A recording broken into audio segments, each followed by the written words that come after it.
Hi, Justin and BJ. This is Barbara from Department of Medicaid Services. I have 158 and currently I just have three out of the five. You want to give it a few minutes before till 2 o'clock? Yeah, we need to. Okay. I haven't heard anyone say they were going to not. Well, hang on. Dr. Cruz just sent me a message asking how to get the link because he was having trouble finding it. Um, hmm. It's on the website and what is their email address? Hold on just a second. I'll see if I can forward it to Um, JCREWSDMD. Oh, hold on just a second. Say that again. Hang on a second. I think I can forward it to him. I think I have it right here. Hang on a second. Okay. Try to see if I can. It's pretty easy to forward it. Okay. Uh, I'm still clearing the waiting room. So Joe Petrie and Carol Braun, I don't see. Oh, here's Joe now. I see Joe right now. Dr. Braun was replaced with Dr. Cruz. Okay, okay. All right. I'm sorry. Yeah, and I just sent him that link. Okay. Thank you. If you would, and also send me any of his information, that would be great. I would appreciate it. Okay. Thank you. You have quorum.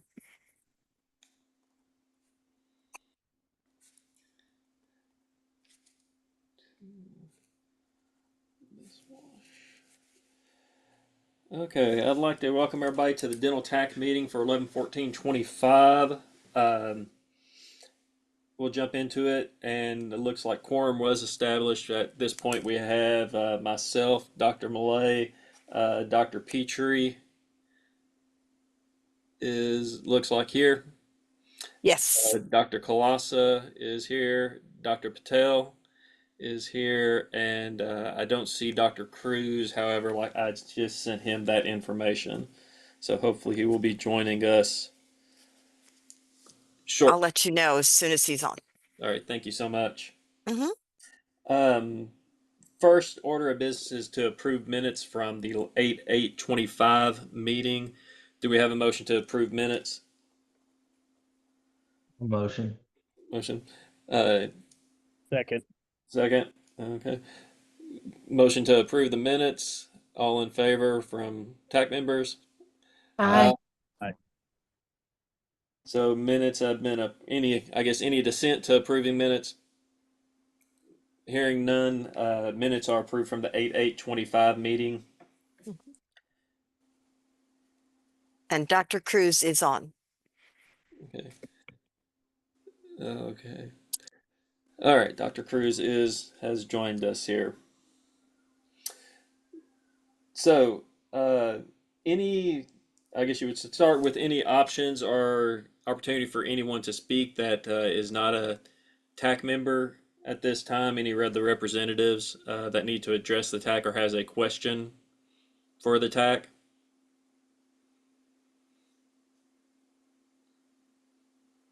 Hearing no questions or seeing no hands raised at this point in time, I'll assume that is a no, so we will move on to old business. The one thing we did have in question from old business still was from the 5/9/25 meeting. There was a question regarding the medical loss ratio that was asked. And I know at the time, if I remember correctly, I believe it was one of the MCOs had got on and kind of briefly discussed it, but it was one of, I guess you would say, the parent MCOs contracted the subcontractors. How do their contracts work with the MLR? Do we have any subcontractors that can answer that? And when I mean subcontractors, that would be a Visas as managing for WellCare or Skygen or whoever that may be. You UHC is self-managed, so that one would be direct within their MCO. Do we have a representative from Avisis that could answer? Hi there, this is Kim Gray from Okay. Avisis. I'm just like, I'm not quite understanding the question, and I may not be the subject matter expert that's able to answer that question for today. Uh, I apologize. I thought it may have been directed to the MCO. well, as the MCO has certain standards issued from the state regarding their MLR, and then they subcontract with an Avisis or a Skygen, identical, whoever that may end up being. Those contracts are not necessarily direct held with the state; they're held within that company, to our understanding. So, as those are held within the company, how does the medical loss ratio apply to those, and are the same medical loss ratios being upheld by the subcontractors that the MCOs are responsible for with the state? Well, it should be outlined in our contractual agreement between the MCO, so WellCare, and our situation, and it should be aligned with what they are held responsible for in regard to their contract with the state. Okay. So that agreement can easily be accessed by state members then to see what that contract is. I don't believe that our contract with WellCare is publicly accessible, if that's what you're asking.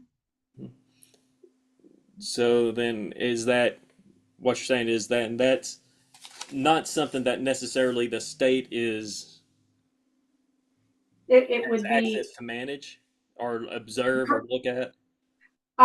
they may like if they perform an audit, yes, they would have access to that information.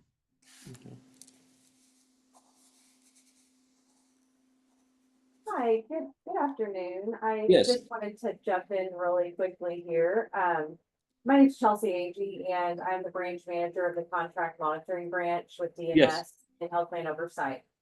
So I apologize. I was a couple of minutes late to the meeting, but I kind of came in on the tail end of the discussion, and just wanted to clarify. So for MCO, in their contract with DMS, it is a requirement that DMS has to review and approve all subcontractor Yeah. agreements prior to their implementation with the MCO and that vendor. Okay. So the state has looked at that to see then if that's one thing that was not actually directly answered in that question from 5-9 when I know I had went back and looked and further asking. So the subcontracted is actually reviewed by the state before those contracts can officially be issued to the new sub.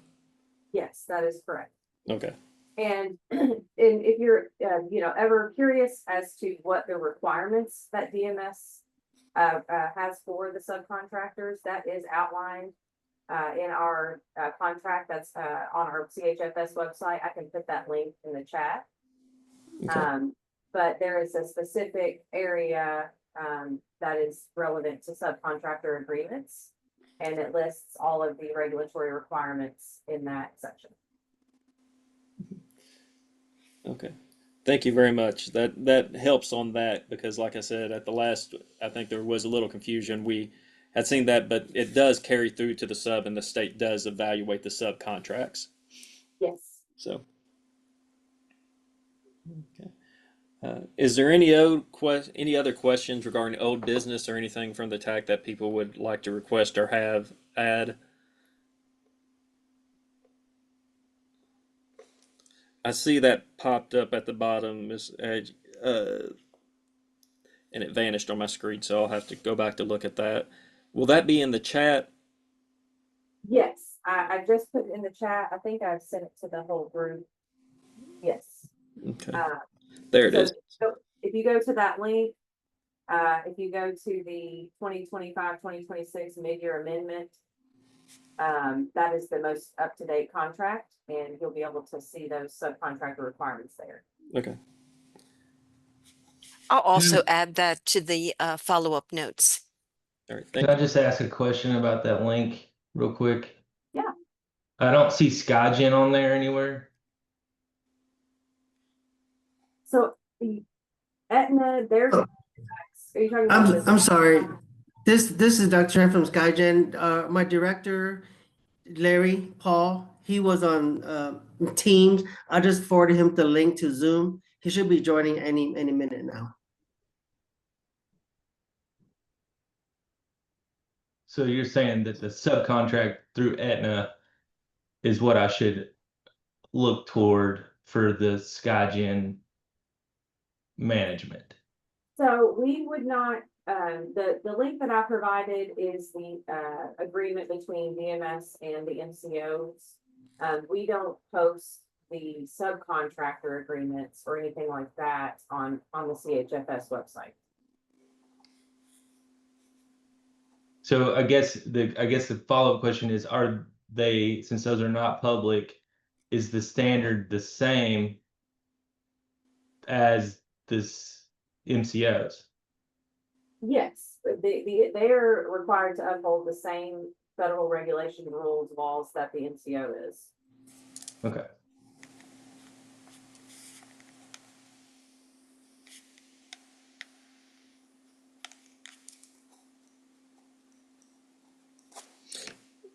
Any other questions or regarding the contracts and the MLR aspect right now?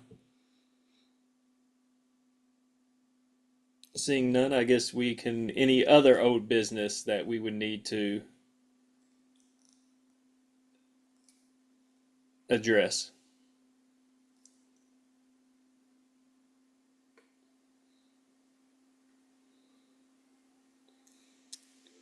At this time, I guess we move to new business. And on the agenda first, we had talked, of course, with most people can, if they needed to switch an MCO or whatever, for whatever reason, or if they were being assigned to a new MCO per provider in their area, foster children don't have that option. And that's one thing that I know I have been faced with in our area, is dealing with how do you get foster children treated, because they are under only Aetna MCO. What options are out that can be done to give a better provider, or open, I guess you would say, a provider network in areas where there may not be options for those individuals, as that vulnerable population is needing care?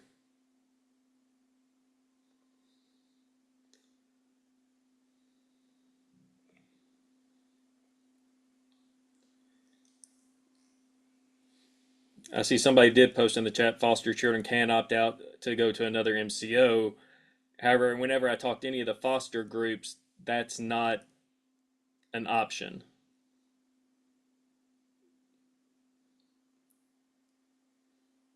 I guess that would that be a question for DMS?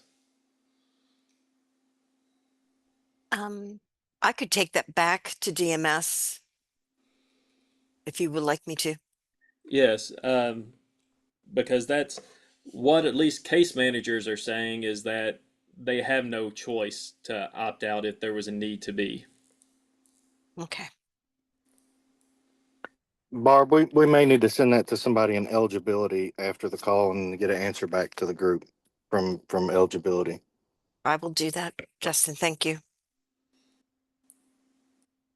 Just to follow up with a little bit of background on that, I think the tax concern, primary concern, is certainly with the most recent change with Aetna's management.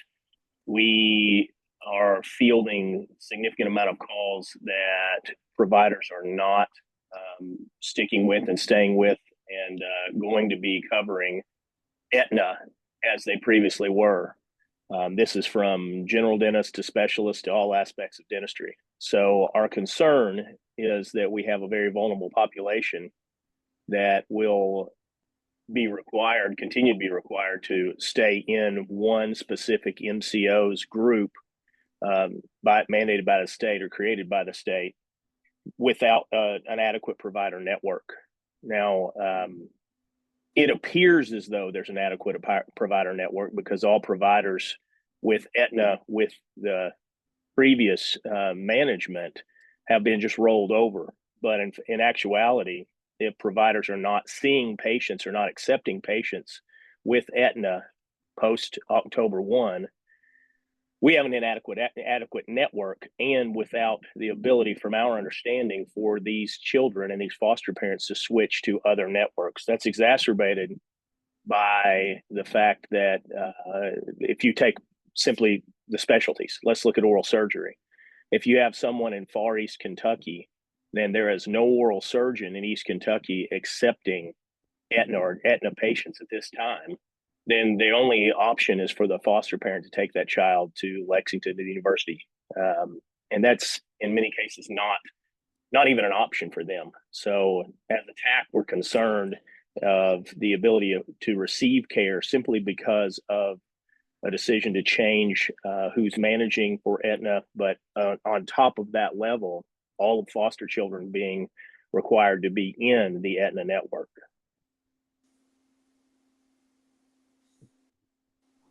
This is Shanna Madden. I'm with SkyGen. It's nice to meet you all. I wanted to address that because access to care is of utmost importance to us. We understand that change is not easy. And doing a network development, completely new network for Aetna and Kentucky, I know that it can be a challenge. And sometimes especially when you look at specialty providers, we see this across the board. But I know particularly in Kentucky, oral surgery is a very difficult specialty to attract to a network. So if we have those situations, we will work with providers, perhaps in one-off situations for special case agreements. We want to make sure that that member, that patient gets the care that they need. So we will work on that case depending on the situation. If they need to see a specialist, if there's not one contracted, we will do our very best to ensure that we get them to a provider as soon as possible so they can get the care that they need.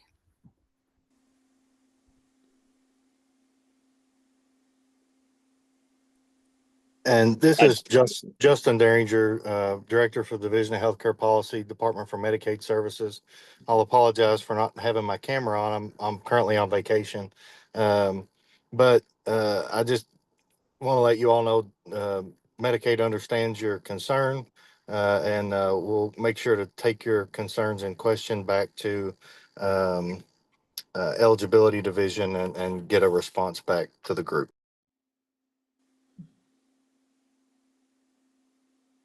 Thank you. Thank you.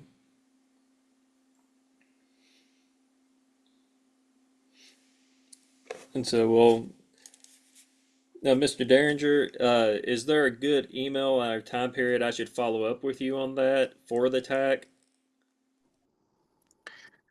You can, I mean, we'll have something back to you next week. But if you can always send Miss Wash an email, and she can put her email in the chat, or our general division's email, either one. And I'll post that in the chat right now. So you can email either one of those if you haven't heard back, or if you have further questions or can think of anything else. All right, thank you. Yes, sir.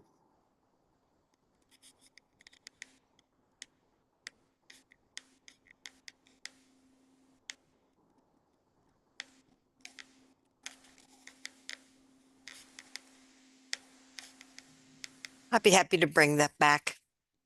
Okay.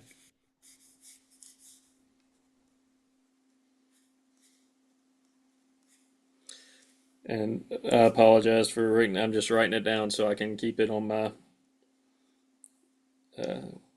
radar.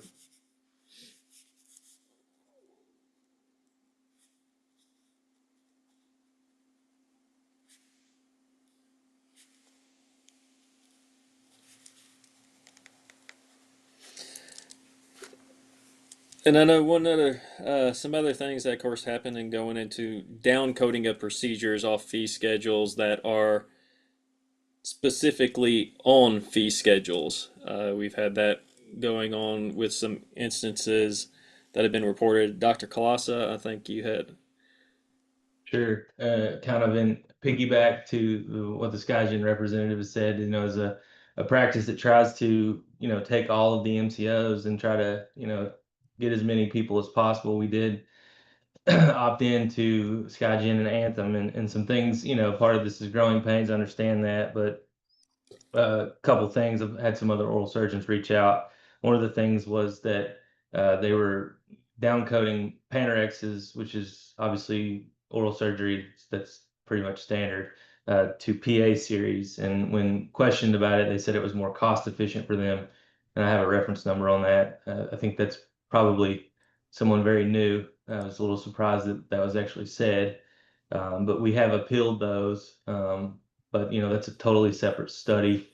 There's a lot of gray stuff that insurance companies like to kind of push us on that are ethically questionable, but that's a totally separate study. So that doesn't really make a lot of sense. And to piggyback on what we're going to talk about next on the agenda is, with these new people, we don't have good appeals processes. We don't have a director. And so it's very hard when these things go on, when you're trying to serve these patients, that you don't have someone to sort of get this stuff rectified quickly.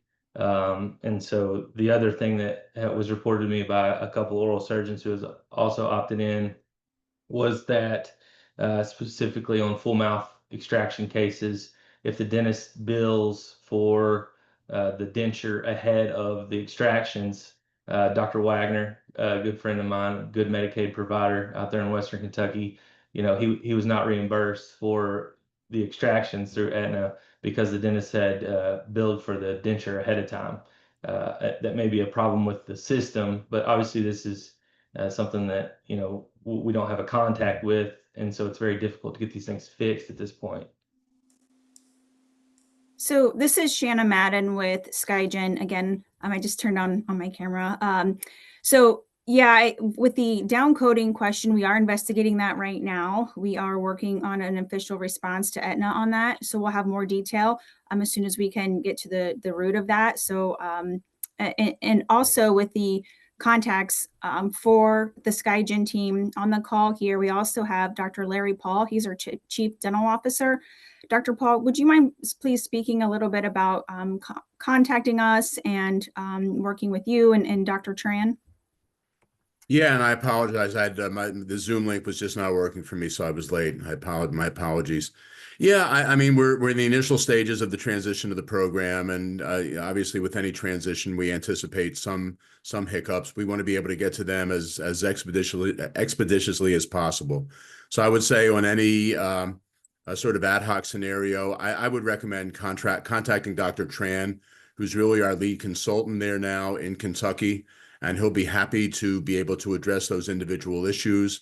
If there's anything that has to be escalated, certainly I would get directly involved. But I think just in terms of being directly connected to a consultant, I think Dr. Tran would probably serve the best role with that. Would you mind to put his contact in the chat so we have access to that and I can share it with others? Yeah, for sure. Yeah, for sure. Lou, if you could do that, that would be great. Of course. Hello. Thank you, gentlemen, for having us. So right now, I understand your concern. Dr. Kulesa, I've seen that immediate dentures were denied, I think, because teeth were extracted. It's weird. It's supposed to be approved. The extractions were denied because the dentist billed for the That's right. Yeah. I saw that. I did. Yeah, I did that appeal. I don't know who did the first line, but I appealed that. I saw the appeal and I approved it, of course.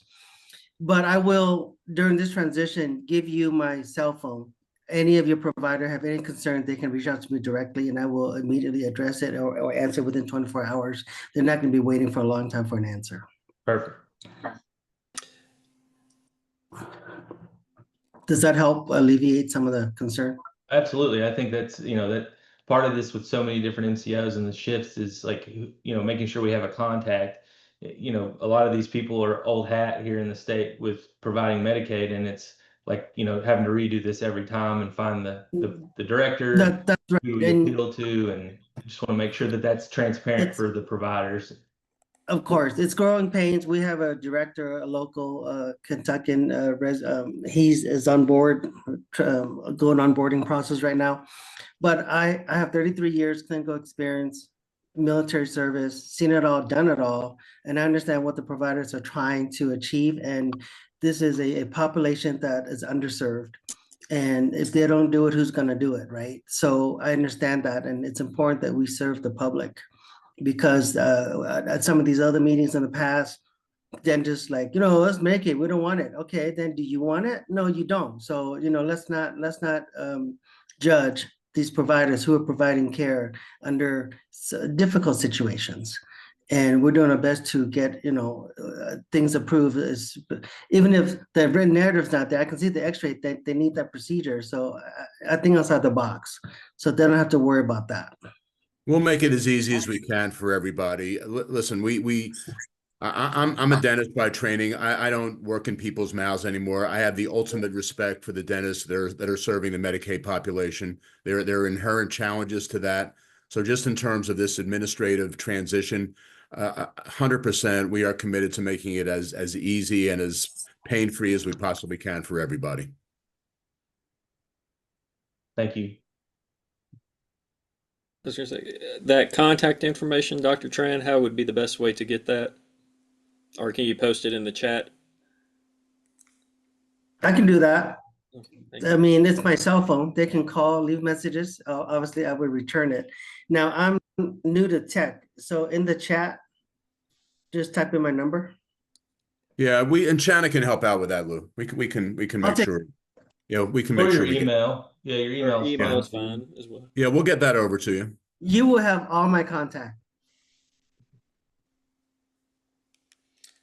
Okay, Shannon, you gotta make that happen. Working on it now. And Shanna, I'm a you can dentist. send I'm a mine dentist. send mine as well. Let's Yep. make sure we have. I Yep, do got claims Yeah. You got it. and appeals. I'm not on social media for a reason.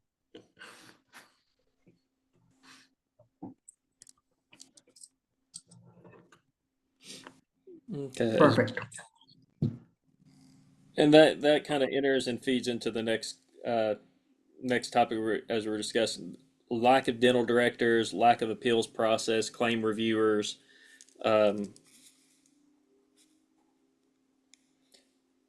And it sounds like, of course, with SkyGen being new, that is starting to go through,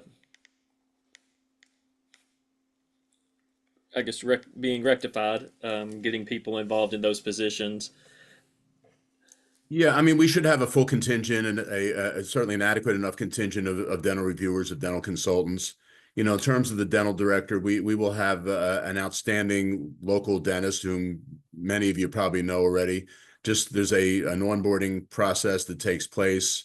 We're moving as quickly as we can with that, but I think everybody will be, at the end of the day, be really happy when that person is on board.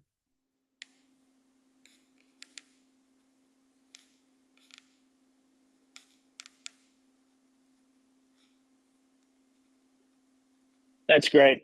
That's great. I think a lot of our concerns you gentlemen have begun to alleviate by just giving us one contact and a name and Yeah. a face to be able to even speak to, or to tell those that contact us how to get there. Obviously, as well, we realize that it is a challenge to start anew. The difficulty from providers is we are not starting anew, and October 1, our expectation would have been to have all these things in place. I realize that's a challenge, and I realize that there were delays and that held things, but it's been a major issue in the dental community, having a lack of understanding of who to even contact or who the direct contacts are. I don't like being reactionary, especially in these meetings, and oftentimes meetings like this can be. But I do think it important for you all to be aware of some of the situations going on with right now with the transition. And again, You all are new to the meeting, so please don't feel that that we're ganging up necessarily on SkyGen. It is just the current concerns in some of these things. And so as I move forward with what I'm about to say, I know that we've had conversations with every aspect, from MCOs to administrators to even discussions amongst dentists about making the network better and helping providers to be able to provide for the patients, and at the end of the day to provide care for the patients. I would like, and I wanted to do it a better way, but I would like to read a response from my coordinator, insurance coordinator, from her experience this week that I think is important for you to be aware of, and in hopes that these issues can be addressed. I can tell you our practice has been part of the program since its inception, and we've accepted every MCO since the MCO inception. But we've had our issues, and this onboarding has had its own issues. I apologize for reading someone else's words, but I will read this in Theresa's verbiage. And she states, information available to providers is lacking. We have no provider office reference manual, ORM. We are only provided a 2-page desk reference guide. She showed a screenshot there of it. Providers have to just guess what is required to submit with claims using their prior knowledge of Medicaid. Understanding all the plans are supposed to follow the Kentucky statute, but we know from past experience there are often different forms and codes each plan ends up adopting, especially in orthodontics. There's been a lack of communication from SkyGen and Aetna Better Health. When you call with questions, you are told to call the other and vice versa. I have been told to call Aetna Better Health directly, and then Aetna has apologized and told me that they do not know why SkyGen is telling providers to call with dental questions, as they do not administer the dental benefits. Also, the provider service numbers on the office desk reference manual from SkyGen is actually for Aetna Better Health, who tells you then to call SkyGen. She states she spent 45 minutes trying to find out how we were going to be paid, and called 4 phone numbers just to be referred back to the first number, and then miraculously they found the answer that they could not find on the first call. That's her words. E-Payment Center has had a hard time setting up EFTs. When called to get everything set up, they set us up with Aetna. Upon completion of this process, I noticed no past or future payments were showing. Then after some research, I discovered we were set up for EFT on Aetna Senior Supplemental. Obviously not what we were looking for in dentistry or in orthodontics. I had to call again and ask if this was correct. They had a hard time figuring out if this was correct. They told me to call Aetna Better Health and to see who is supposed to do the ETF for that plan. I explained to them that their phone number is on the SkyGen desk reference manual and tells you to call them. And I have that number here if you're interested, to set up the ETF. Finally, they think they found the plan and said they think it is not called Aetna Better Health. It is in their system rather as Optum SkyGen IHP payments. We hope this is right, but that's what we're set up with now. We had a provider training with them that was vague and ended by letting us know that they would not be answering any questions. That's a challenge. We were still not provided a provider relations person for Kentucky. I was told during recruitment that we would get a phone call from provider relations and be provided their contact info. I was told that the person would have our office reference manual info. Still no phone call, still no reference manual.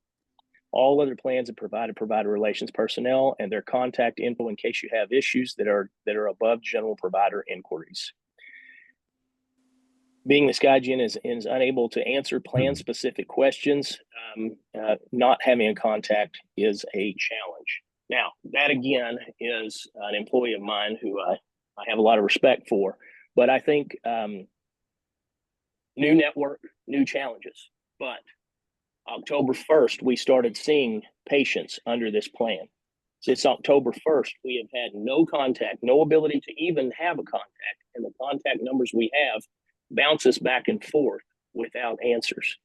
That is a major challenge in my practice. I have been doing this my entire career. Our practice has been doing it since its inception. There are many, many doctors that do not have the experience or the staff experience that my office does. I have a great concern if this staff has this much issue, what new practices are experiencing and what they are even able to attempt to put together with the network.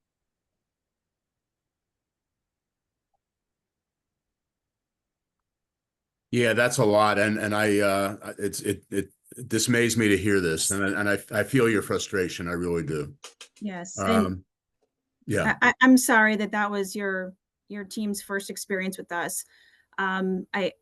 It's true. We had some trips right out of the gate where there were a couple of fumbles, and I think that while we've fixed those items, it's still it was your and your team's first impression of us, right? And that's regrettable, and I do apologize for that.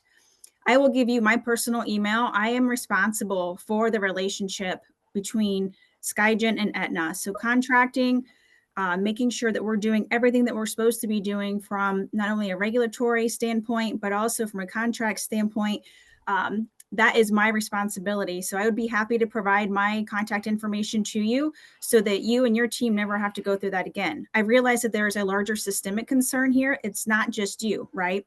So I will get with our provider relations team right away to ensure that not only do the providers in the network have all the appropriate contact information, but to ensure that we're addressing any lingering concerns or issues as soon as possible.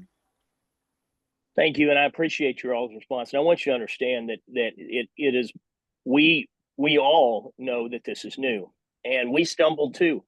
We went so far as to signing up with senior supplemental with Aetna, thinking we were signing up for the EFT, and that was our mistake. But we made that mistake because there's a lack of information, and there's a lack of information because it's new.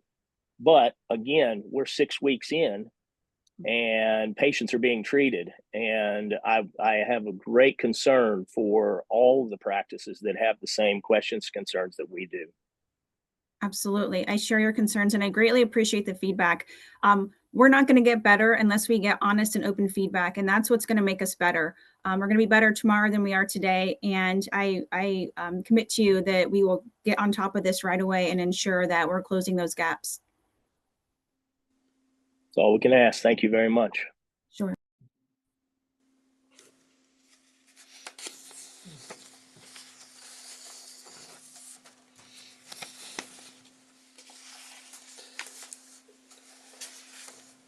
Any other concerns or questions over lack of directors, appeals process, claims reviewers for MCOs,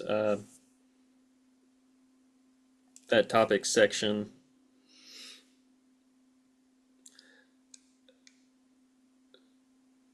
And I did have in the same, and somebody else may have an answer to this. This is one I think the appeals process for just the state.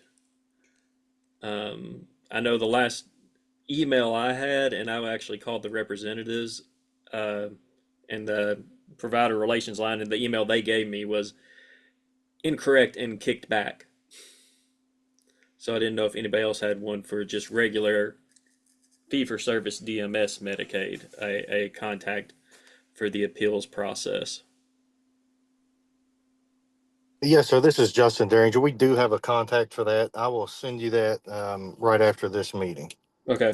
Yeah. And I'll make sure that Barb sends that out to the whole committee. Okay. Thank you. The email that the customer service customer service, provider relations had given me. I tried a couple of variations of it after it got kicked back the first time, thinking maybe I wrote it down wrong, and it still was getting kicked back. So,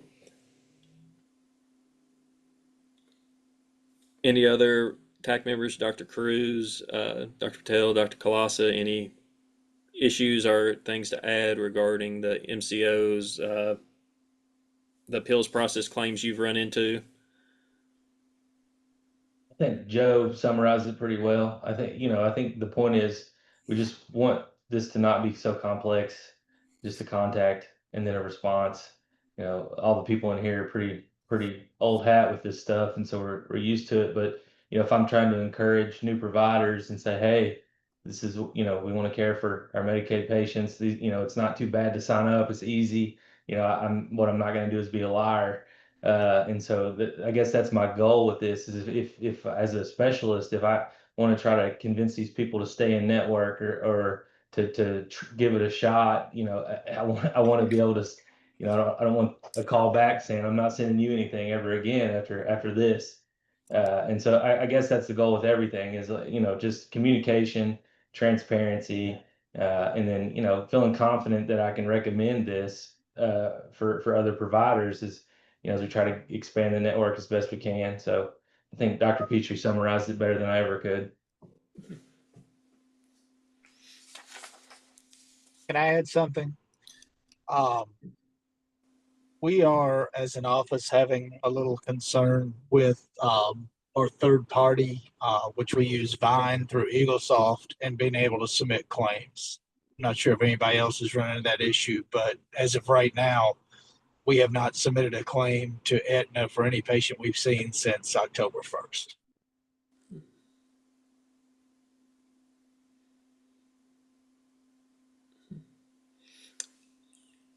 And Vine, and we use Vine as well. No, we haven't submitted with Aetna. No, and I know this is dealing with Medicaid. However, I do think I believe SkyGen, is it the same SkyGen that houses claims processing for in the portal system? I guess you would say of submission that does like some of the private insurances.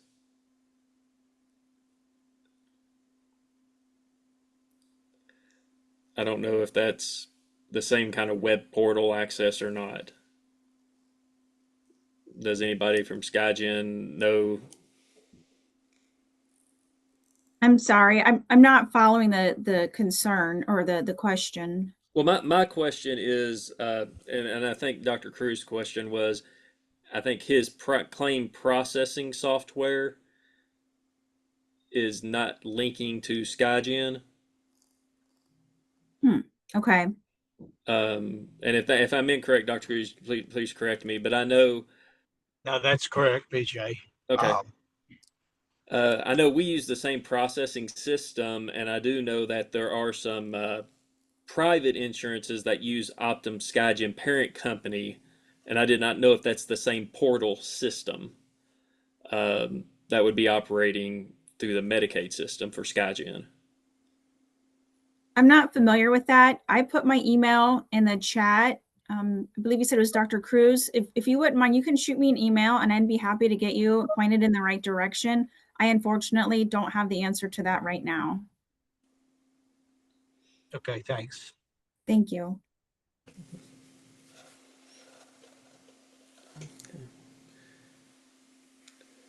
And this, moving into the next topic, and that's kind of what a lot of it is the parent MCOs, I guess you would say, your WellCare Humanas, Molinas, jumping at any time without a lot of notice, it seems like, to providers, which creates strain on provider networks, patient care, continued care. Who at is there a I guess that is there a process for state evaluation of these and a time frame that has to be given to providers?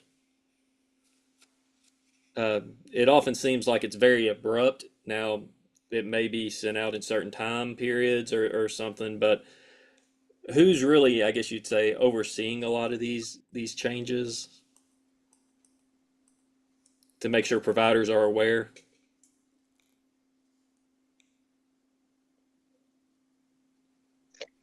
Yeah, I would just like to add in on that as well. That was something that we faced in my office as well, BJ, is just not knowing exactly when these changes were going to happen. It was like the month before we found out that, patients were switching MCOs and we weren't prepared to get everything billed through that new MCO, or that they were losing it. And we had to contact patients and say, hey, we're not a member of this MCO, and all that stuff to make sure. So I was also wondering that same thing, is there a certain time frame that has to be notified?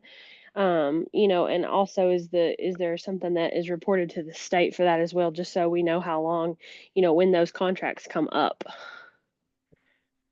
So this is Barbara with the Department of Medicaid Services. Chelsea, do you have any input there?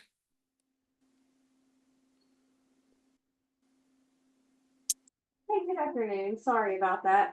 I was just trying to quickly pull the contract up and get the exact time frame, but there is a requirement in the contract that there has to be a provider notice.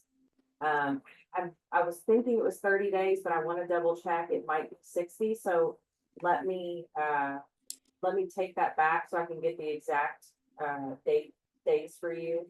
But yes, I mean, we do require any type of large changes such as this that affect networks in this capacity. There is a requirement that they have to notify the network prior to that implementation. I just need to get that exact time frame for you. Is there any vetting of these administrators, or is that simply through if you meet the contractual with the grader, with the WellCare, Molina, et cetera? And would this be something that would fall under the purview of a dental director if we had? I'm unsure about your second question, but regarding the vetting, so yes, we have subject matter experts within DMS that will review the subcontractors depending on the business area. So, for specifically for dental, or if it was, behavioral health, say. So we do have subject matter experts that look at those contracts, make sure that they meet the minimum requirements that are outlined in our MCO contract. And then as well as, mitigate if there's, risk. We also have collaborative discussions with our MCOs if we have questions about any type of vendor changes. So, we work pretty closely with the MCOs through that process. And of course, do our own checks on the DMS side, to determine if they're meeting that criteria. I think as we stated, go ahead. Sorry, it's Krista Hensel with United Healthcare. And Chelsea, I would just add on to your comments that the MCO contract that you pointed this group to earlier in the conversation also outlines that as an MCO, you have to have a dedicated dental director to this Kentucky work. So your comment around having a dental director, that is in fact a contractual requirement that DMS has for each and every MCO.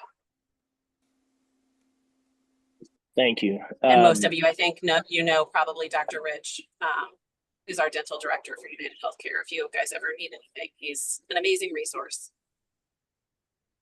Absolutely.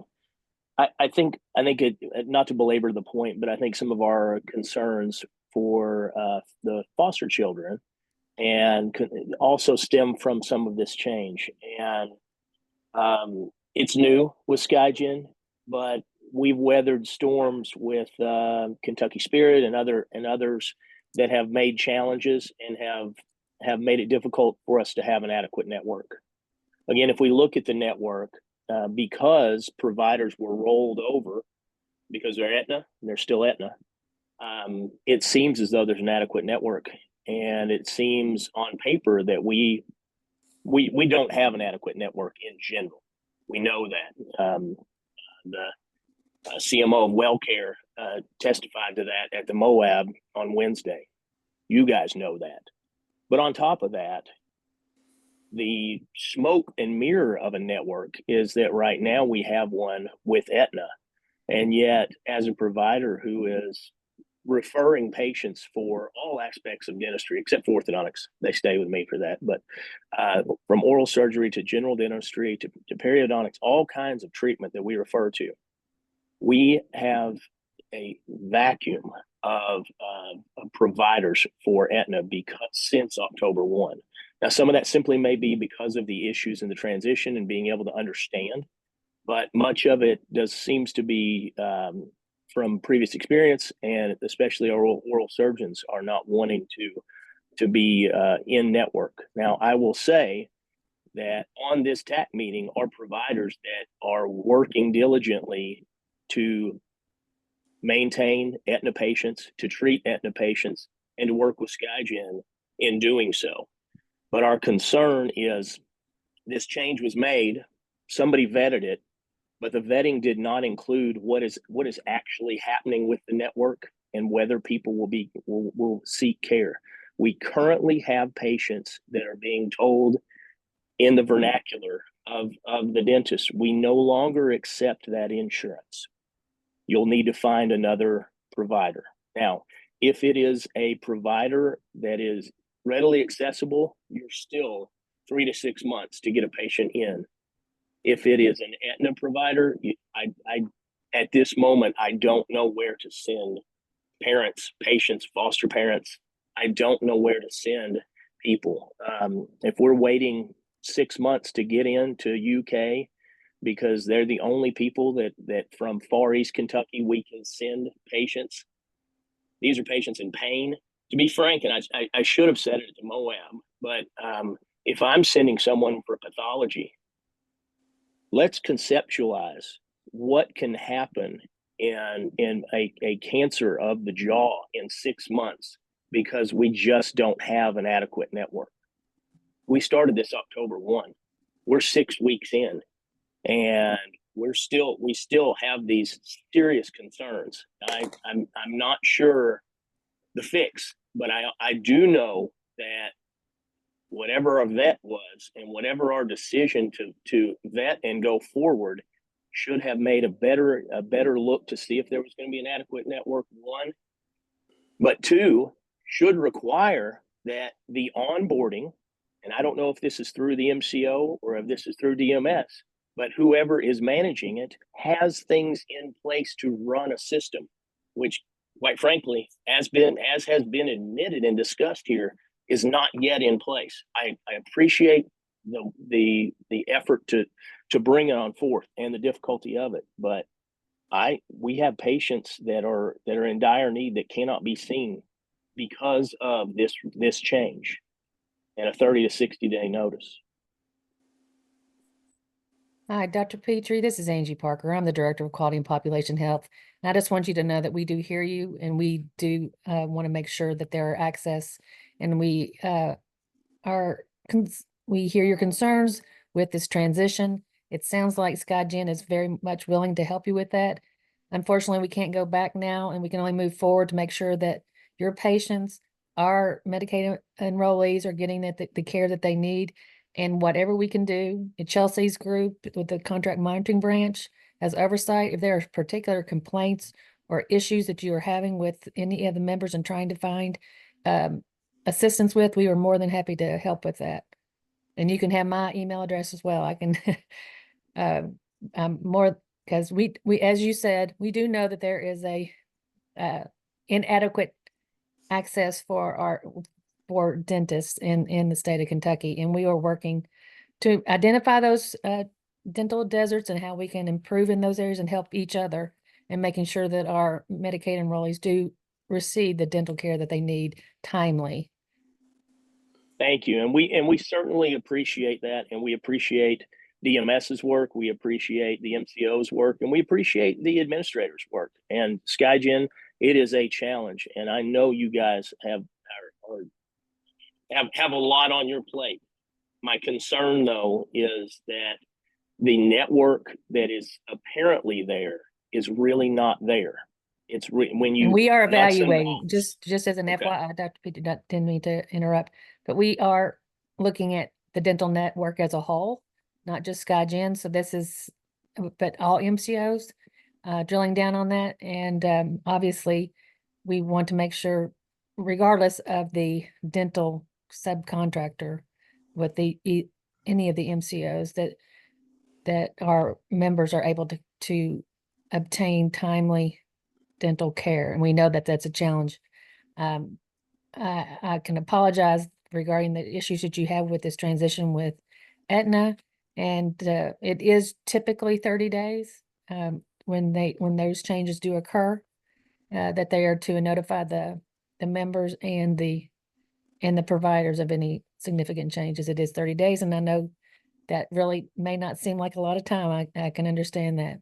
So if there are any particular issues that you would like to bring to our attention that need assistance right now, we can certainly get with Aetna/Skygen and see and drill down on how we can help facilitate any movement that you may need. Thank you. And again, I want to reiterate, no apologies needed. We are all here to try to make this better. Our concern is just that we want to make it clear that as a TAC, we are fielding a wave of questions about network adequacy across the board, but it's been exacerbated since October 1. And then the foster children aspect of that certainly is a concern of ours. But we appreciate everyone. We have around 25,000 children in foster care, I believe, that are within the Aetna network. And yes, they are the only MCO for foster children. There are, and I don't have it in front of me. I tried to find it, and I know it's addressed in the Aetna contract too, as well, on how if foster children are able to move from another MCO, there is language specific to that, but I at my fingertips today. But thank you, Dr. Victor. Thank you. And to be frank, we don't want them to move. We just want the network to be there, right? But if right, it's not, exactly, I get it. Then yeah. Yes, absolutely, I understand. I don't want to beat the dead horse, but maybe in the future, the difference between like medical and dental is a lot of these are small businesses. So there's a lot of slop that a hospital can handle. 30 days may be adequate for that side.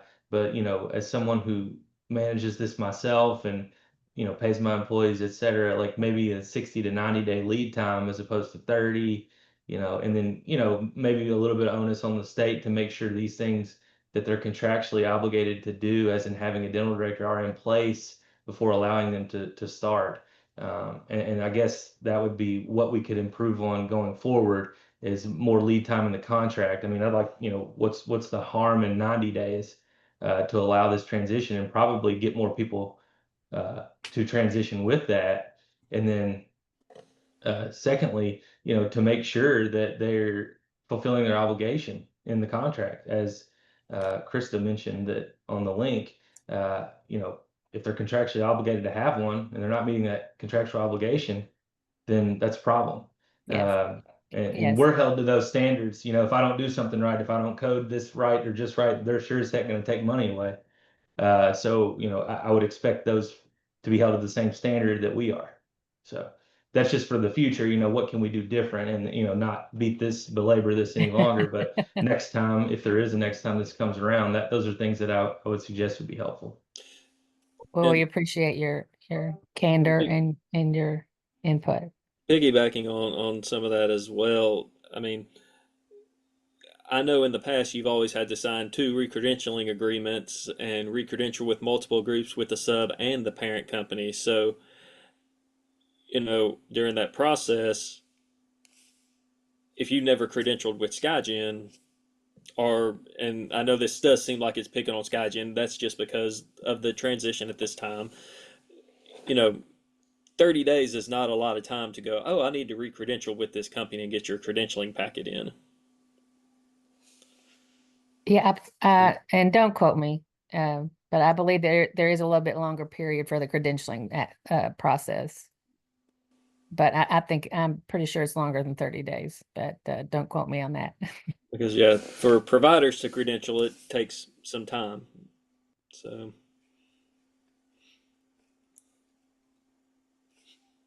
And that does bring me to a point going, does if the MCOs have a dental director, does the state not have a dental director that helps manage these aspects? We currently do not. That's correct. And this is, again, this is Justin Derringer, Vision Healthcare Policy. So on that issue, a state dental director would not be involved in this issue. This issue is we have our contracts directly through with each MCO. We do review the subcontracts to make sure they meet the requirements that are laid out, but that MCO are the ones that are responsible for ensuring network adequacy. They're responsible for ensuring that they have everything in place, that they have what they need. And then DMS holds our contractors responsible through our contract if there are any issues and errors. So a state dental director wouldn't look at those contracts because this really wouldn't be in their purview.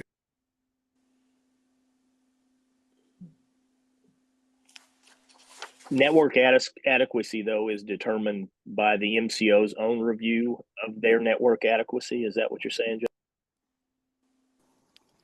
That's correct. The managed care organization, through their contract with the state, with Department for Medicaid Services, has to ensure network adequacy to their members that are enrolled with that group. It has to be for every aspect of care they cover, whether it's orthopedics or dental. And so if they don't, then there are certain things that happen with through the contractual process as far as penalties go. Agreed. And just to be clear, the state, while the MCO is monitoring the network and the network contracts and ensuring that the downstream contract obligations are fulfilled, DMS is certainly doing the same thing with the MCOs, whether it's through state quarterly annual reports, the report, network adequacy information, geo access, et cetera. But also there's a variety of secret shopping that occurs. Both with the MCOs doing secret shopping, DMS doing secret shopping, and there's certainly been efforts around looking at providers that are in the network, have a contractual relationship, but have not submitted a claim for a Medicaid patient in the past year or two to understand if there is variation there that needs to be addressed as well. So just to assure you that not only are the MCOs providing oversight, but DMS, Chelsea and her team specifically, do a lot of work day in and day out to make sure that the MCOs are meeting their contractual obligations. And I did want to allude to what Ms. Parker talked about earlier. So there is a project that we've currently still working on with looking at each provider, and not just if they have been billing, but are they taking new patients currently? So we have providers listed and not just any particular one MCO, but multiple MCOs, fee for service, that are enrolled but don't provide care, or they may only have a few members that they're billing for, but they're not taking new members. So we're checking all those things to ensure network adequacy is there, and try to find ways to increase availability of providers to our members. And I do understand, and we're going to get you some more information on the foster children. But if we have a member that has an issue at their dentist with their provider not taking a certain managed care organization, all they have to do is let us know, and we try to change that if they want to stay with their current provider within 24 hours. Thank you. And I think, Justin, we've alluded to it at many TAC meetings, and I know it was a pet project of Garth's, and that is that network adequacy is not just number of dentists per population, but who's actually seeing these patients. So, and I know you all recognize that, and we appreciate that you all are helping to, you're not helping, you're doing the work to determine that. And that's important to us as a TAC. So thank you.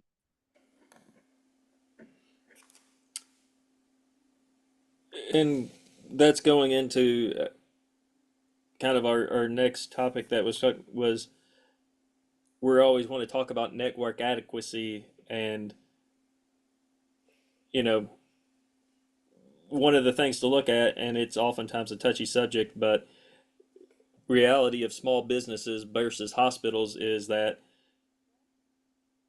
people who sign up for Medicaid know they're not going to become millionaires or anything taking Medicaid. They do it because they truly want to help the population they live in. But even wanting to help the population you want to live in, you still have to provide for your families, your employees, you have bills, and facing reality, fees are not keeping up with inflation and the overall expenses that providers out there are facing. And no matter how nice people want to be, and when you look at the grand scheme, dentists really do try to help their communities a great deal. They have specific skill sets that can get people out of pain immediately. You look at all the new evidence that's come out with systemic oral health relationships. You look at the importance of decreasing biofilms in the mouth and how that applies to heart disease and diabetes and all these things that increase overall healthcare costs. And the fees just don't keep up with all the things that we can benefit society. Since COVID, you think about all the drastic increase that there's been from masks, supplies, just general expenditures. Normal businesses pass those fees on. If you go to Walmart, they have to pay $5 more for a product. They just charge you another $7. Dentistry doesn't have that option to be able to do that, to help pass on any kind of fees. So how, and this is going in the same thing, how can we all work together to try to figure out solutions in fees that are acceptable for providers to try to increase networks? So this is Justin Derringer again, and I understand that fees are a big issue. We've heard it multiple times from specifically from all of our providers, but especially in the dental provider community. um, I think it's important to know this is a Medicaid issue and overall, and not just a dental provider issue. Most of our provider types have not had an increase in fees in many, many years. Um, some of them haven't had an increase up to 5 or 6 years. They've had no increase in their fees. We did increase several dental fees not that long ago. I think maybe 2 years ago. We also try to drastically increase our oral surgeon rates in order to try to help build our oral surgeon provider network. In addition to that, we had some new codes come out where we increased those rates on those new codes. Um, so we do have several rates right now that are a lot more than any other state. They're a lot more than any private insurance. We have a lot of codes that we don't bundle, that every other state and every private insurance bundles, that when unbundled and put together, sometimes they're double what any other state allows for. But because those things aren't plain and clear, we're currently trying to rework those a little bit to make those reduce those rates to be about the same as what other states are paying for those codes.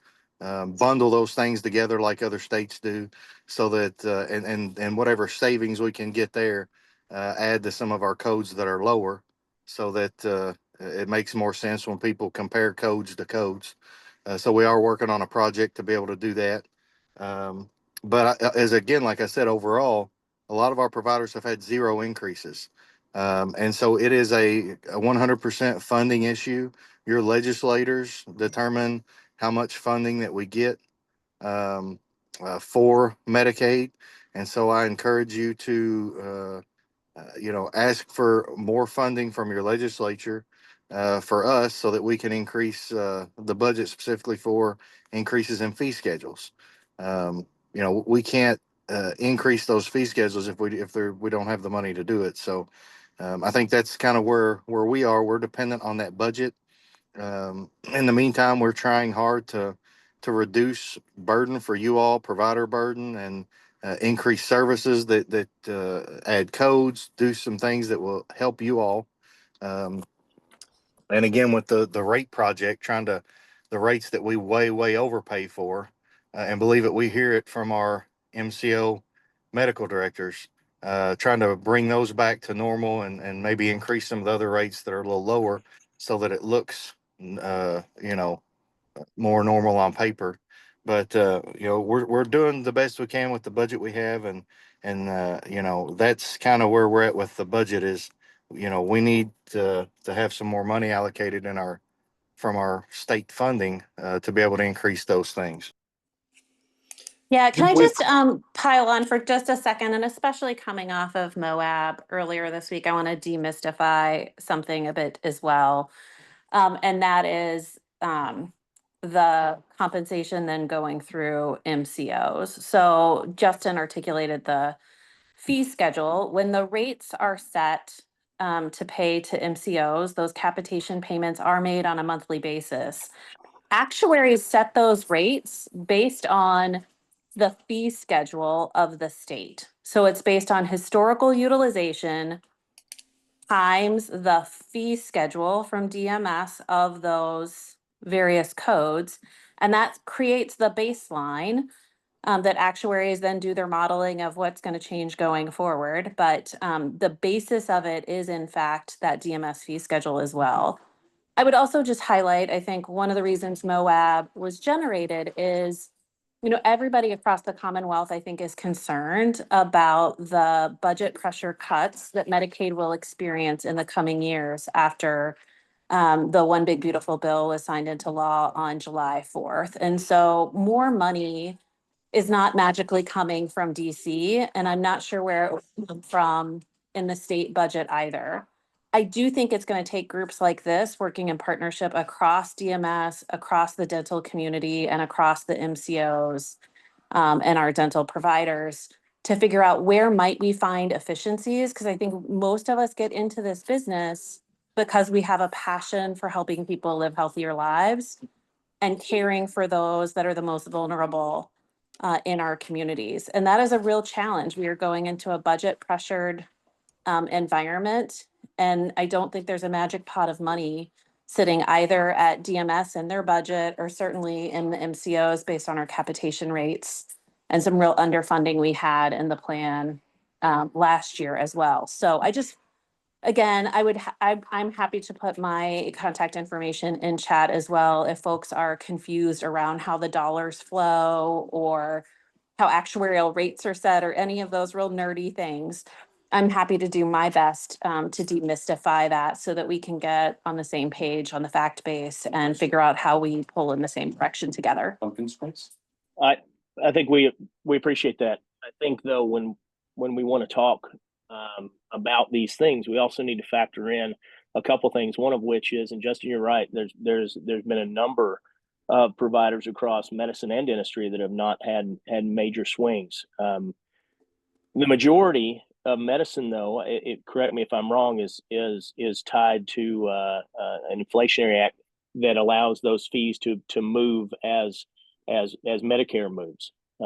Dentistry doesn't have that benefit, so when we look at our fees and those actuarial numbers that you talk about are brought up, and we look and say, well, this is the DMS fee. Well, the DMS fee for the majority of dental services is based on 75% of the 1987 fees.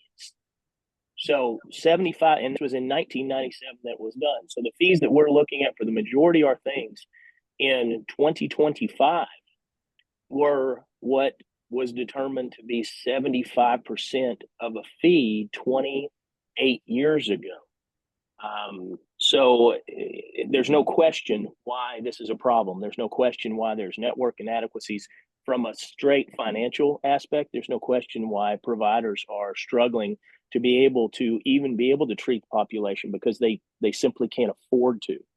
But if we only talk about this is the DMS number. Well, the DMS number was set, and it was set in a number at such a difficult time in 97 off 75% of the 87 fees, and it never moved. So I get into analogies, but that was a small rock then, and today that rock is massive to get fees to an appropriate level because we are at there's been such a disparity. The inflation, post COVID, post life. BJ has put some things in here about the cost of bread in 1987 and the cost of McDonald's hamburgers. And remember, our fees were 75% then, and that's still what we're working with for the majority today. There are some things, and we appreciate, especially with the oral surgeons, with pediatric dentists, the changes that were made. But we're still, I mean, the numbers bear out. If you compare it to other states, how ridiculously low the numbers are for practitioners. My question on top of that is, Justin, when you all are determining those and you're looking at appropriate fees, who from a provider perspective is involved with saying, well, these are appropriate numbers? Or are we simply just looking at other states, or are we looking at people that are actually boots on the ground that are treating these cases? Why isn't the TAC involved in helping determine what is an appropriate fee for service? So yeah, the first thing I wanted to address, you are correct. There are a few, very few provider groups. And I think that's a large misconception, a large misinformation. A lot of people believe that most provider groups are reimbursed through their fee schedules based on Medicare rates that go up every year. That is false. In the state of Kentucky, there are very few provider groups that are directly tied to Medicare rates. We do have a few that are directly tied, and they are tied up and down. So when I get the Medicare report for those provider types, half of the rates go up, half of the rates go down every year.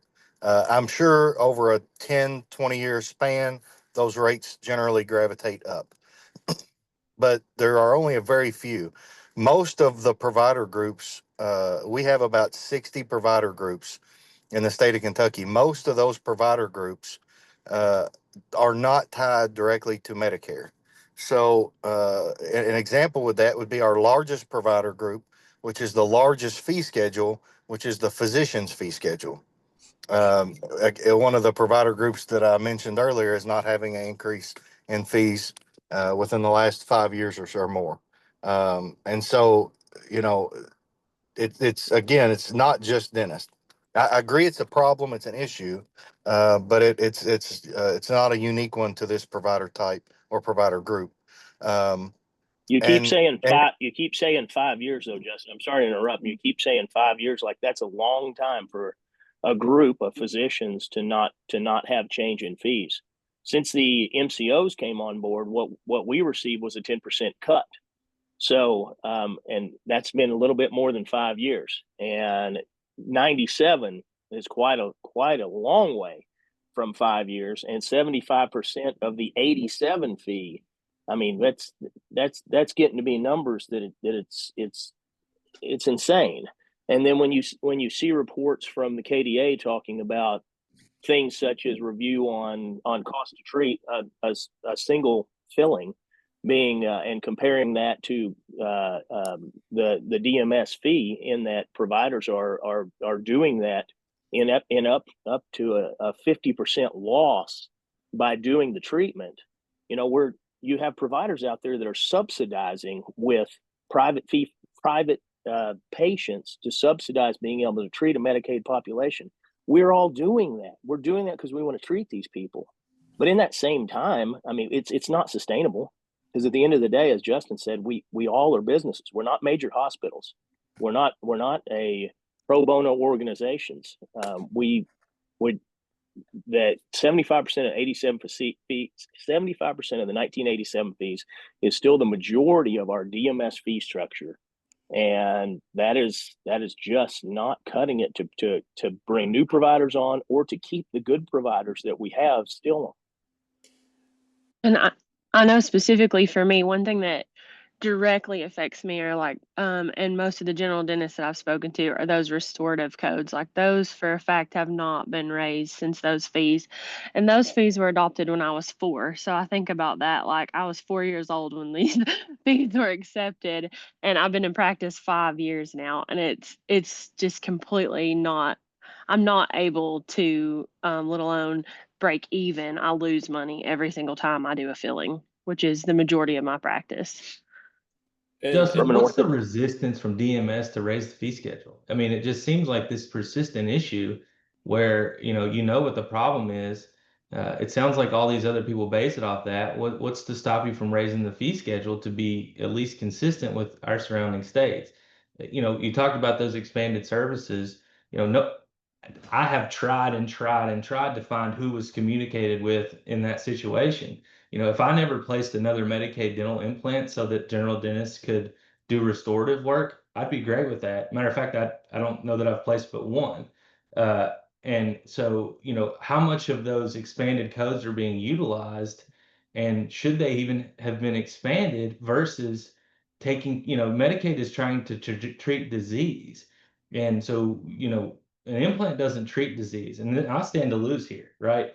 But these people need restorative work, basic restorative care, extractions, things to get them out of infection and pain. And so I really am having a hard time seeing my providers dropping off. I had one text me 2 weeks ago and says, I'm not doing it anymore. And he is younger than me and in practice. And like, what do I say to that? It seems very disingenuous to talk about network adequacy when we fail and fail and fail to do anything about the fee schedule when everyone acknowledges that's a problem. And I look up the road and I see UK healthcare and it looks like the Taj Mahal. I see ARH commercials on UK basketball games. They can afford that level of advertising because obviously they're doing pretty well off those Medicaid dollars that came in when the getting was good through these federal expansions. Now that's going away, but nothing was done for dental all through that. And so here we are talking about 87 fee schedules, and nobody will step up and say, hey, we need to fix the fee schedule. Like we know it's a problem. I do not understand. I cannot grasp why DMS will not raise the fee schedule to be consistent with at least the people around us. I mean, it's hard for me to do anything to try to recruit people to take Medicaid when I can't get, it won't even budge. And that's just, and I hate to be that way, but it's getting to a breaking point, and I'm really concerned that our network is near collapse. And it's only getting worse. Our health insurance costs went up 20% this year. So we provide health insurance to our employees. So where's that 20% going to be made up? And a lot of these private insurances follow your all's lead too. So that kind of puts us under the rock a little bit. They look at that Medicaid fee schedule and that's where they base their contracts off of. So it's not like I can even make it up there. So, it's really under a cracking point here, and I'm really concerned if we don't do something. And that's why I feel like it's super important as a TAC. And I think this is why all these members of the TAC are being so vocal is it feels like there's a pressure right now that, has always been there, but it's really starting to sort of exponentially grow that we're at a cracking point where this network is about to collapse. And I genuinely am concerned about it because I care about these people. I'm from rural Kentucky. My wife grew up in Section 8 housing. She was on Medicaid. It's personal to me. And we take these MCOs, we take all of them for a reason, because we want to treat as many people as we can. But, there's got to be something that happens from the state level. And I think it starts with raising the fee schedule. and that kind of goes in piggyback these fees that you keep talking about. Oh, we added. I know when they were added, what state dentist or dental group looked at to help do that, because no matter what kind of fee you add and go look at what we're paying, if it's not getting utilized, you're not losing any money, you're not gaining any money. Actuarially, it's a wash. So it's not doing any good for the patients or for the program. um, adding a random fee. I think too the discussion that that the money's just not there is understandable. I mean, obviously there's an amount that is allocated, and that is what it needs to go. But we if we don't start somewhere, where do we start? We post COVID, we've talked about 5 years back, and 5 years back is getting back to COVID. And we haven't had changes since then. And I appreciate BJ's work on looking at numbers of costs. But if you look at costs to treat a patient today post COVID, the cost of masks, the cost of gloves, to Justin's point, the cost of insurance for your own staff, the cost of staff themselves, it's astounding. It's also exacerbated by we're moving into more of a digital world. From an orthodontic perspective, we have some MCOs requiring that we have digital models submitted for cases. I love that. I think that's fantastic. I think that's where we should be. We're asking practices, however, to purchase $50,000 machines to take a digital scan to be able to get approved for a case that pays $2,800. That math doesn't math. And you had patients before in a previous version of how we got approvals with the state, where it was an alginate and stone, and you mailed it in, and that having the shift for what it costs for us to be able to treat these patients, or even in that case to even submit a case for care, being so skyrocketing, and yet the fee is maintained at the fee that it was, 75% of 1987 fees. I don't see how we're going to get new providers. And as Justin has pointed out, as BJ stated, we have great providers right now that contact and talk to us that are dropping the system or telling us they are going to not be able to continue this at these current rates with the costs that we're dealing with.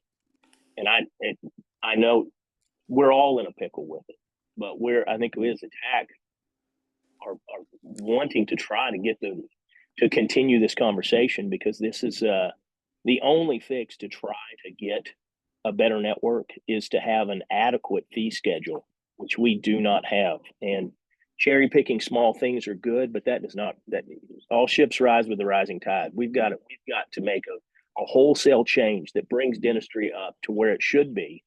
And had we been tied to an inflationary going back to 97, going back to those then 75% of 87 fees, it wouldn't be much of a move, if a move at all, to be able to have an adequate fee schedule that keeps providers and gets new dentists coming into the network.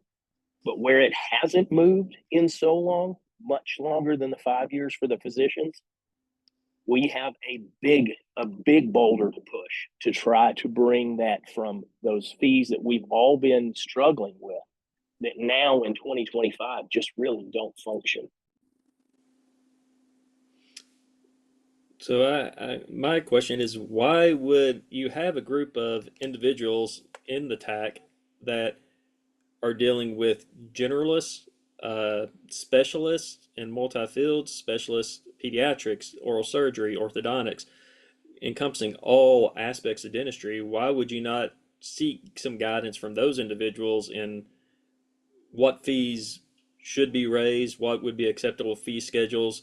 Because once again, you're talking to a group of people who wouldn't be here on a Friday afternoon sitting in a meeting when the weather is beautiful outside, trying to help solve a problem with Medicaid with super concerns. What are we going to do about our friends and family who are sitting there with Medicaid and no providers? So how can we help that situation?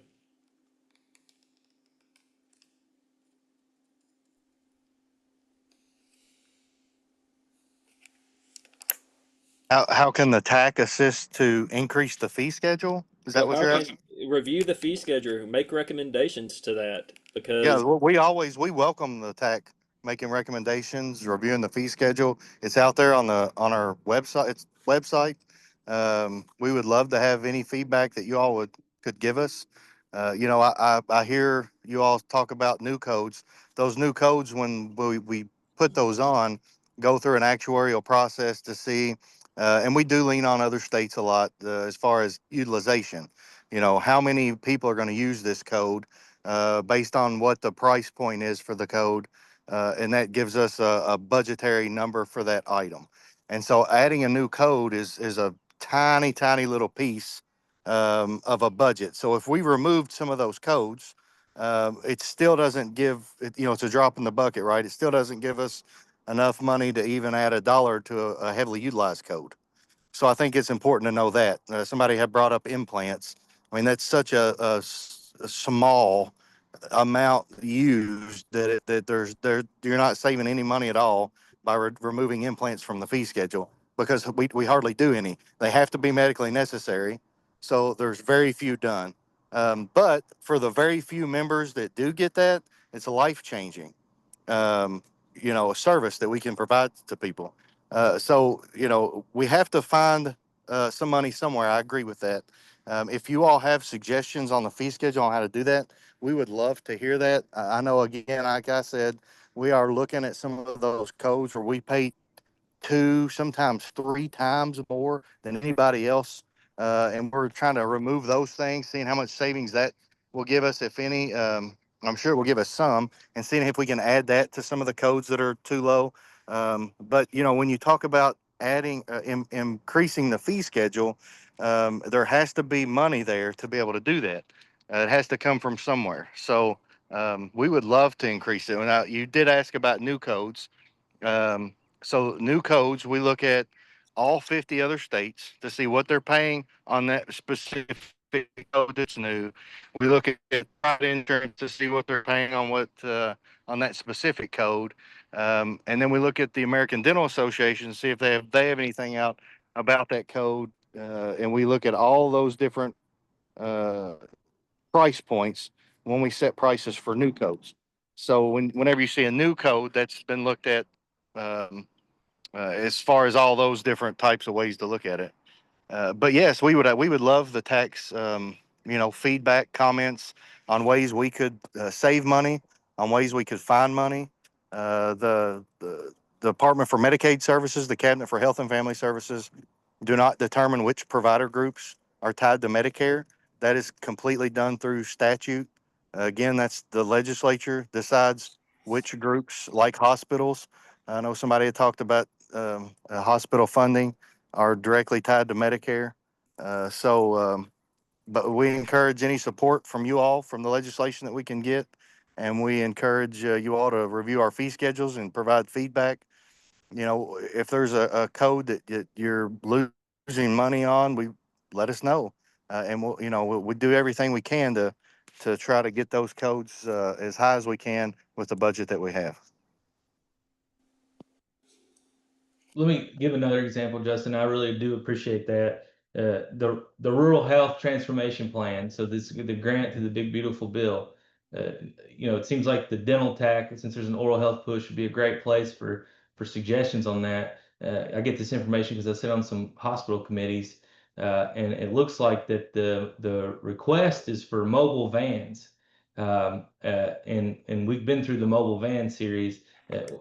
I'm just curious, like, where are you getting these ideas for the grant request? Because it seems like if network adequacy was going to be a grant request, and I'm a little ignorant to the subject, so forgive me, but it seems like expanding network adequacy, like a true network versus these mobile vans that come and go, would have been a good focus for expansion of rural health on this grant request. So again, I'm with the KDA, with the TAC. Where is that? Was it KDPH, Julie McKee? Where is that coming from, and who has all that leverage to dictate what we're asking for? Because we're talking network adequacy. To me, is the biggest problem with dental Medicaid, and putting vans is not a true solution, in my opinion. And maybe people would differ, but talking to the people who are boots on the ground every day would seem to be a good start for when we're trying to find this money. And so maybe this rural health grant access through the big beautiful bill would have been a good way to find some of that. Where did that decision come from for what to request? So the Kentucky Department for Public Health was in charge of that request. And I believe that the Kentucky Dental Association was on a lot of, were on a lot of those calls. We were on a couple, but they were took the priority in that area. So we could definitely get a Kentucky Department for Public Health representative on for next meeting, and maybe someone from the Kentucky Dental Association, as they were involved with a lot of those meetings as well. I think that's a good suggestion. The only concern that I have, well, as a hand comes, we have a member of the KDA on, but Dr. Robertson. I was going to try to just be a fly on the wall. Well, we were the oral health request that was sent in was from our. Initially we were in the group that was queried for ideas, and our initial proposal was a statewide telehealth program hubbed at the dental schools. And after that letter, we were shut out of the process.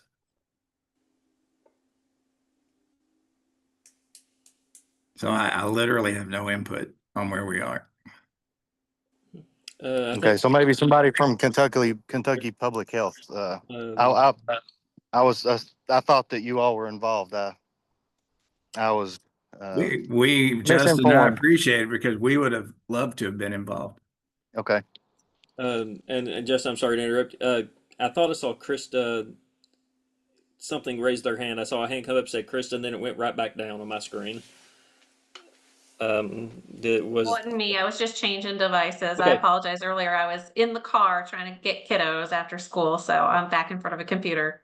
Okay, not a problem. No, I just saw I thought it said Krista something, a hand, then it vanished real quick on me. So, I would like to comment on that though, too, BJ. One aspect of that is the time at which Dr. Stack and his team had to put that together was a very tight window. So that also, I'm sure, played into it. But certainly from a TAC perspective and where they have proposed, and remember they're requesting, so they're not receiving or enacting, but where they proposed, I'm not sure that we would have felt that the allocation or the planned allocation of funds is would be best for network adequacy. Justin, I appreciate what you're saying on fees, and I appreciate what you're saying as far as having some fees that are even double. I'm not aware of what those are. I'm sure you can elaborate on that at some point, but I'm just looking at things like D2391, one surface composite in the state of Kentucky is at $57.20. States around us, Ohio 97.86, Indiana 82.45, Missouri 94.14, Louisiana 87.71. Looking at that group, we're at an 85.9% lower fee for a one surface composite. I mean, that's unfortunately, we want prevention to be what we're focusing on, but when we're looking at what people are doing out there and what Kayla alluded to, when you're at $57 on a composite restoration, and it's 87% lower than peer states pay in their communities, we know that's not feasible. And it may be that some things are double, but things that are out there being done are at such a low fee that we can point out individual single things, but the things that are the majority of what we do, when those are so low, and that's all of restorative dentistry, they really don't have a fee that is applicable to the cost to do those treatments.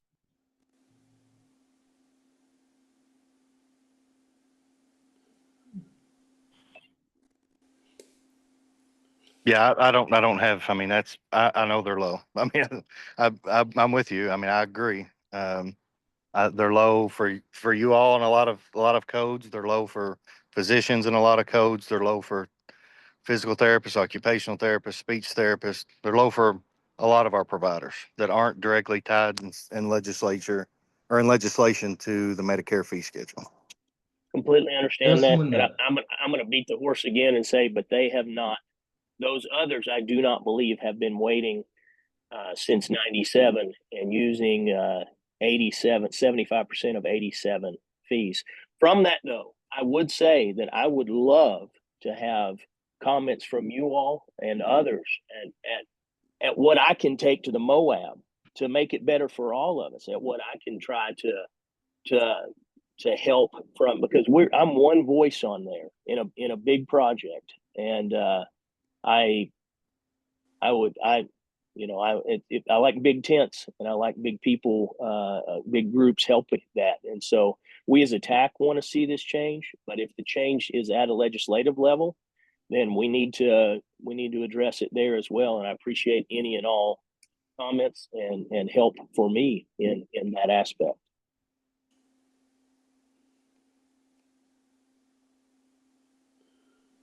Don't everybody jump in to help at once. Thank you. This is just a knowledge question for Justin. When pharmacy got their big bump and optometry got theirs, was there a legislative change that allowed for that? Pharmacy is directly tied to legislation. The optometry, I'd have to see exactly what you're asking. You're asking on for prices based on what? Well, I'm not, Like I don't have the most knowledge of it. ophthalmologist so I mean, I'd have to go back and look at their fee schedules and Sure. see exactly what went up, but um, optometry is not directly related.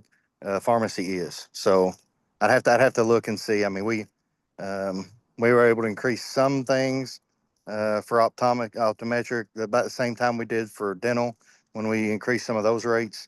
I think those were simultaneously with our expansion, where Kentucky Medicaid used to only treat children for dental, and we had our half of our Medicaid population that had zero dental care, which massive amount of emergency room usage and just Yeah. poor health overall, as you could imagine. So I think that was around the same time. I'd have to go back and look. I'm not sure. I can't answer it right now. That's okay. I guess it's like, do we need to push for legislative change? Are your hands tied? If you're saying that your hands are completely tied, then that's what I want to know, because then I need to start knocking on other doors if this is not the avenue for it. Well, for Department for Medicaid Services on fee schedule increases, it's directly tied to the budget, our budget that we receive from the legislature. The only time we can automatically do that without budgetary increases is if it's then legislation directs us that we have to do that we have to tie it directly to the Medicare fee schedule. So DMS decides within the amount of money what they give it to. So ultimately, they give you that money, and you guys continue to say this is how much dental should receive of that budget. Yes, that's correct. So we get an amount of money set from the legislature. We have statutory requirements that we have to provide funding directly tied to statutes on certain provider types, on certain things. And then the rest of that money goes to what we can have for our fee schedules. And if there's any money available for increases in the fee schedule. So is that, and this is kind of just for my information too. So is that based on a percentage? You're looking at this money is coming in and we're responsible for X percentage to be sent to dental procedures, or how does that determined? So it's a lot. I'm not a budget person, so I'm speaking a lot out of context on the issue as far as Medicaid's budget. It's complex system, but I mean, to my understanding, they look at the current fee schedules and what we're currently paying for dental and the amount of members amount of services that we provide for dental on a historical basis. And then that's the amount of money that is kind of set in the budget for dental. And so then if there's any additional funding, then they look at that to see if they can increase fees for any provider type, which again, I'm not thinking that we've done that since we increased them for you all. For dental, vision, and hearing, we were able to increase those fees when we expanded services to adults. Um, Everything else, I think, has been tied to Medicare with legislation. And I'd have to get maybe somebody from budget to go into detail about exactly how those things are set and done. I'm not a budget person. I think one of the comments that we have is we're wondering, and you said you appreciate it, but we'd like to have a voice, whether that's through the TAC or whether that's some other way the DMS involves practitioners that are treating patients in looking at this fee schedule, because you're absolutely right that there have been a smattering of increases. There has been the addition of adult. As an orthodontist and we have a pediatric dentist on the TAC, those adult changes are while they allow services for those adults, they don't allow for any aspect of what we do. So it's not helping grow our networks in any way with those changes. That being said, though, the fact that we're not part of the discussion in any way is a challenge, because it's when we just compare numbers, we don't really know. I don't know that other than practitioners, anyone really has a handle on what the cost to treat truly is and what is an appropriate fee. So if money comes available, I think we need to we'd like to be a part of the process in understanding how to make that fee schedule better. I think that's a great idea. I think we're always looking for ways to utilize our technical advisory committees. And I think that's a wonderful idea. Is any funding at all to let you all kind of be a voice about where that would, for dental to be a voice about where that goes in our fee schedule, and then us trying to make it work budgetarily. So I think that's a great idea.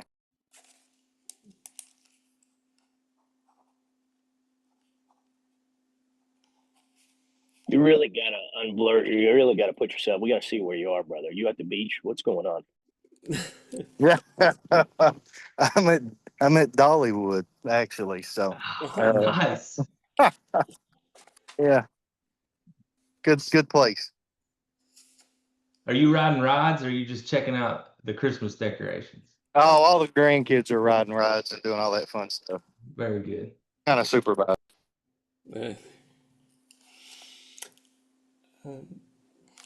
Any other questions, comments at this point in time regarding the fees and possible movements forward?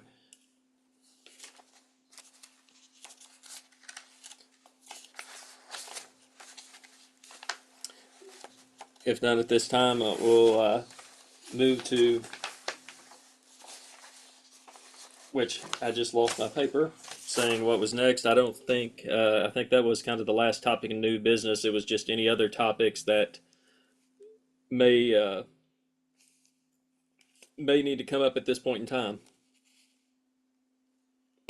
Ms. Walsh, thank you very much. Yeah, I think we at DMS had some pathology codes that we had received from some dentists saying that they aren't currently allowed by DMS to bill. And I think we were sending those to you all to kind of look at to see if that's something that we should consider adding to the 2026 fee schedule, and then what those rates would be. I'd be happy to look at those path codes. I do a lot of that. So All right, I will have Barb send that to the TAC, and we appreciate any advice and reviews that you all could give us on that. Thank you, and that we'll work on that and then get that back to you guys as soon as we can. Any other general questions or discussion for the TAC at this time?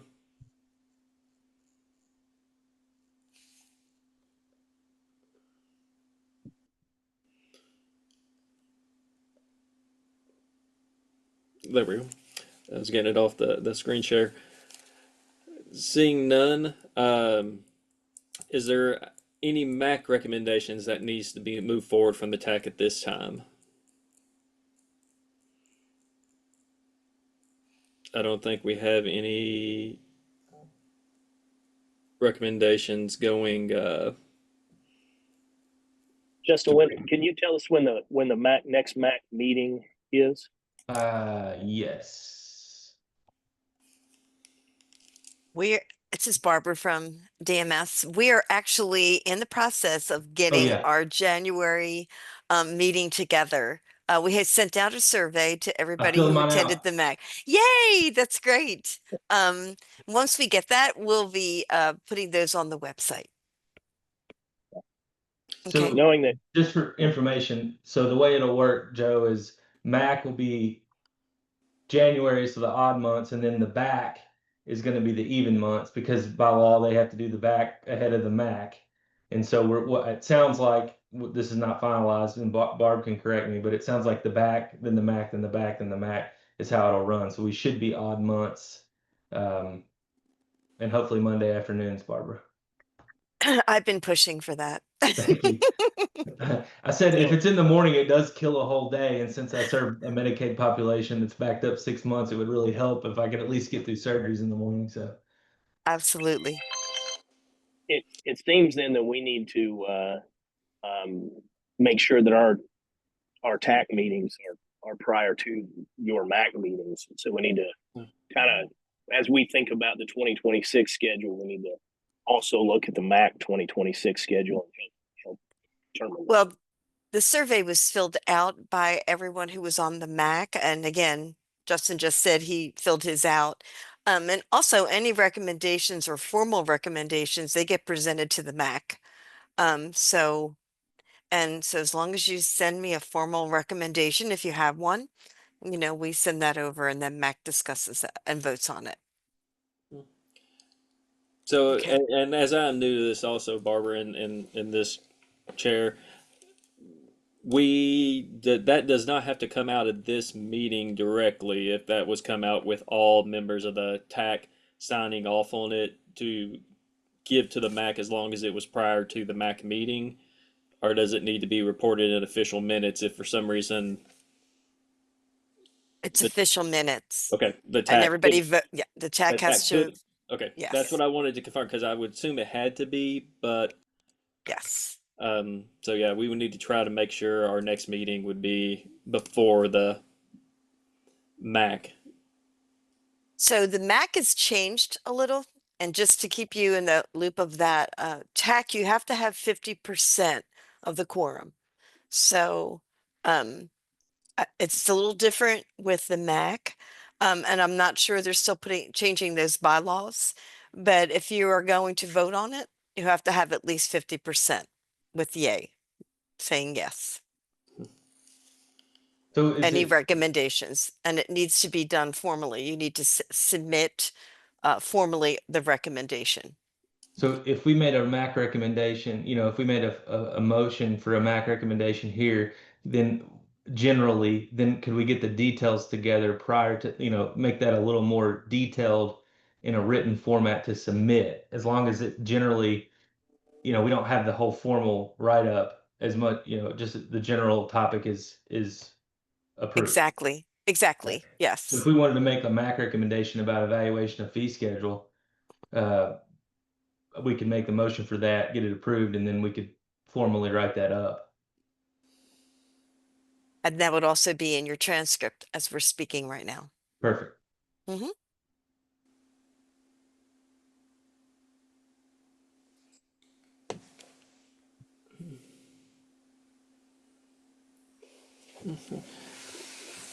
TAC, is that something we want to do, or we want to try to meet again and before the MAC? And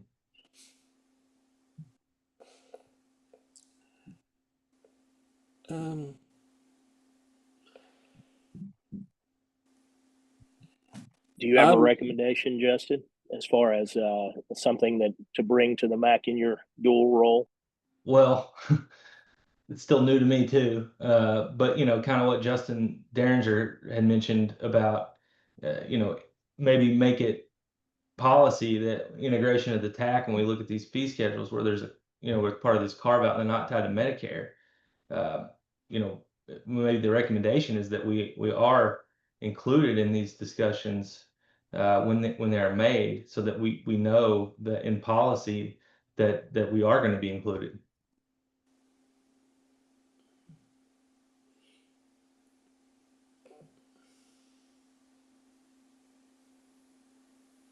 Or not. I mean, I know I would agree with you on that. I'm not the best at wording those things. So So would we then say that we would like to make a recommendation to the MAC that fee schedule review be inclusive of the TAC as it relates to DMS? I think that sounds good. Barb, you're probably a professional at these types of meetings. I would take input on how, you know, the formation of a formal motion. So what you basically are recommending just needs to be sent to me in a formal letter, and I can send you a copy of that. And basically what you just stated would have to be listed in that letter. So it's an email, and it basically is just starting the process. And everybody has to vote on it. And as long as 50% say yay, then it moves forward. And I can send you an example. BJ, you want to call a vote on that? Yeah, I mean, would the TAC members agree to accept and vote on the motion that was presented? And I'm assuming it would be worded as the recommendation that the MAC would all fees would be associated with the TAC review. Is that how we would? I think the recommendation, I wish I could have written it down as I said it. Recommendation that TAC be involved with fee review as it relates to DMS and dental services. Why don't you make that the formal motion, Joe? I think I'd like to make that motion. Yeah, I'll second that. Barb, we now just vote. Yeah. Yes. So, Jay, can you get on camera? Can you get on camera, Jay? I think is off camera. Okay. Barb, with three of us on camera, because I think Kayla was having some issues with her connection. 4, 5. So 3 out of 5 is more than 50%. So yes. We're good, right? You're good to go. Dr. Cruz is Dr. Cruz off the call? No, Dr. Cruz is on. He just doesn't have his camera on. But still so. Can you put your camera on, Dr. Cruz? I don't think I can at the moment. I'm driving, so But it's okay, Jay. I think that if the three of us on camera, because it has always been my understanding, we have to be on camera for a formal vote. Okay. But if the three of us vote yay, then I think we can move that forward, and then we will work together to get that formally written to you, Barb. That sounds great.